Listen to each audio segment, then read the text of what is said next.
అందరికీ నమస్కారం. మార్చిలో ఈ 4 రాశులకు జరగబోయేది ఇదే.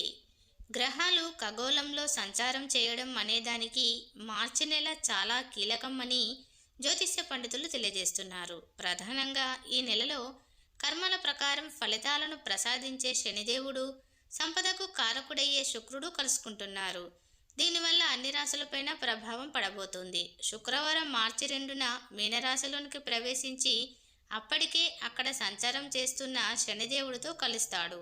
ఈ కలయిక వల్ల కొన్ని రాశుల వారికి అనేక రకాల ఫలితాలు కలగనున్నాయి. వాటి గురించి మనం ఇప్పుడు తెలుసుకుందాం.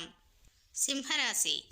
చిన్న చిన్న విభేదాలు ఈ రాశి వారికి తలెత్తుతాయి. అవి పెద్దవి కాకుండా చూసుకోవాలి. వ్యక్తిగతంగా కూడా కొన్ని నష్టాలు అధికంగా ఉంటాయి. దీంతోపాటు ఆరోగ్యాన్ని జాగ్రత్తగా చూసుకోవాలి. ఆర్థికంగా నష్టాలను తగ్గించుకోవాల్సినటువంటి అవసరం ఉంది. వృశ్చిక రాశి. వాహనాన్ని నడిపే సమయంలో ఈ రాశివారు ఎంతో జాగ్రత్తగా ఉండాలి. ఆకస్మికంగా మరికొన్ని సమస్యలు తలెత్తుతాయి. అంతేకాకుండా కొన్ని రకాల సైద్ధాంతిక విభేదాలు వస్తాయి. ఇప్పటికే ఉన్న సమస్యలకు మరిన్ని సమస్యలు తోడవుతాయి. అయితే ఈ రాశివారు మొండితనాన్ని విడిచి ముందుకు నడిస్తే వీరి జీవితం బాగుంటుంది. మీనరాశి. ఈ రాశి వారికి అనేక రకాలుగా అనారోగ్య సమస్యలు కలుగుతాయి. జాగ్రత్తగా ఉండటం మంచిది. అయితే ఖర్చులు కలిసి వస్తాయి. దీనివల్ల ఆర్థికంగా ఇబ్బందులు పడరు. ఆర్థికంగా బాగా కలిసి రానుంది. చేసే పనుల్లో జాగ్రత్తగా ఉండటం అవసరం.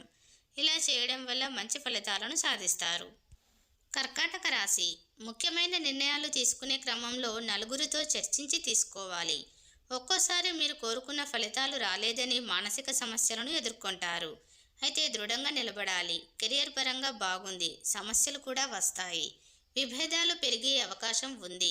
గొడవలు రాకుండా జాగ్రత్తగా ఉండాలి.